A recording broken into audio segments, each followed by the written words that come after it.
Will the marshals now please escort to the stage members of the family of Imette St Guillen, upon whom the Master of Arts will be.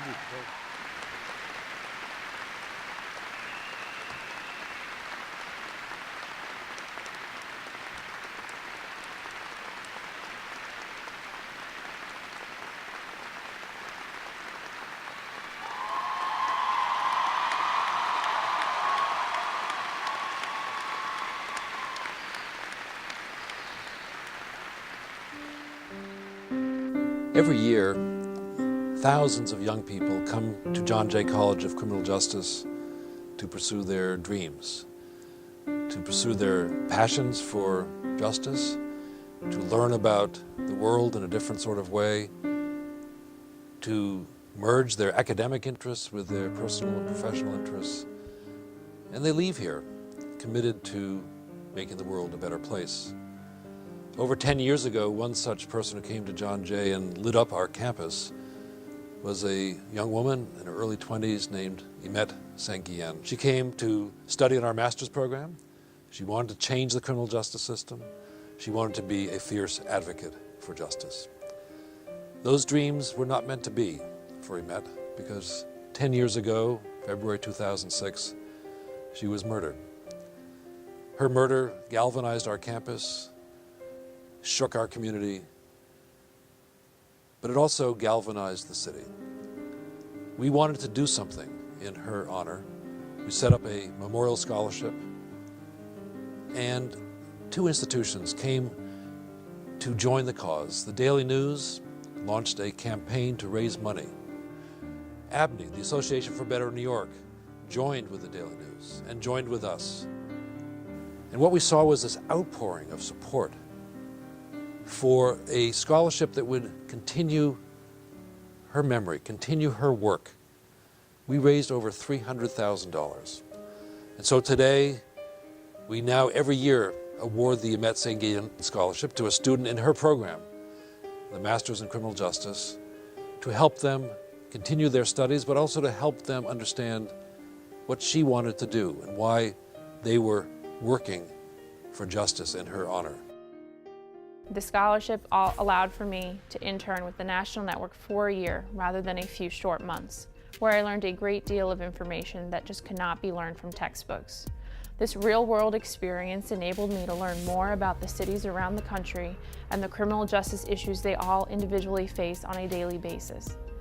Even after graduation, that internship has impacted my life, as it has helped me gain employment within the field of criminal justice.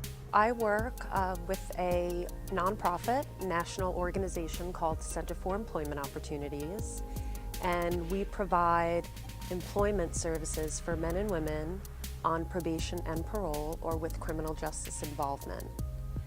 Currently, I'm the director of our national offices. I teach on the Pinkerton Fellowship class in youth justice. I've just come back from Rwanda, where I was overseeing a study of genocidaires, so genocide perpetrators. I'm working on a technical assistance project with Jamaica.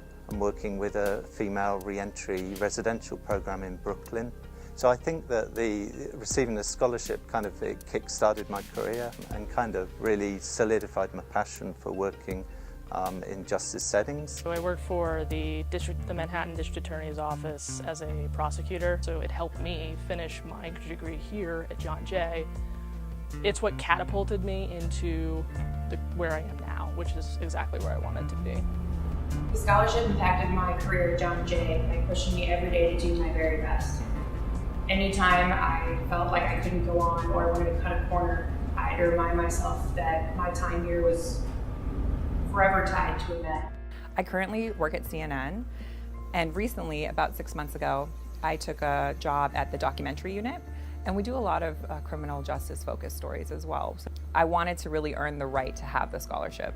And so I studied harder, I took on more extracurricular activities. I just wanted to embody who Imette was. Since receiving the scholarship and working at Safe Horizon, going to law school, doing the work that I do now where I'm prosecuting crime, a lot of the time there are victims associated with that. You know, it just sort of indirectly has kind of mushroomed out, I guess, and affected so many people. and I'm just one of the recipients.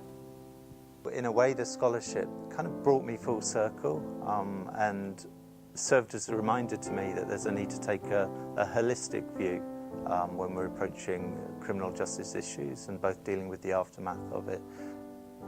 I was ultimately interested in criminal justice, particularly violence against women and intimate partner violence. And so receiving the scholarship now had given me a deeper purpose. I knew where I was going, and it was tunnel vision for working with men and women, individuals, different organizations, so that these things don't happen. So this is my chance, our chance, on behalf of Imette, on behalf of her family, to say thank you to those champions of justice who made it possible through their donations, large and small, to this fund, to continue the work that she started here. I'd like to thank them very much for believing me when I was at the very early stages of my studies here. Words just simply cannot begin to explain how much the scholarship has helped me, as I do not think I would be where I am today if it were not for it. I would like to thank the family for not only what the scholarship has done for me, but what it has done for every participant in the past, and for what it will do for those in the future. Your daughter's name, her legacy, it's affected people's lives in such a positive way. It's changed lives. I'm one of those people.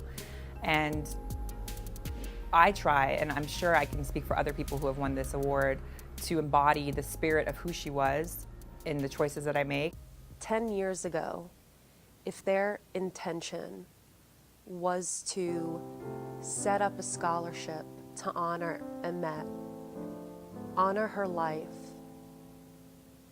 in a way that her legacy continued, they've succeeded. And they've succeeded not just because of recipients like myself or the others that have followed. They've succeeded honoring her legacy through the hundreds of people that we've touched and that have been touched by her story. It's tragic that Imette couldn't do this work herself, but how fortunate we are that so many are able to continue this work in her name. Thank you.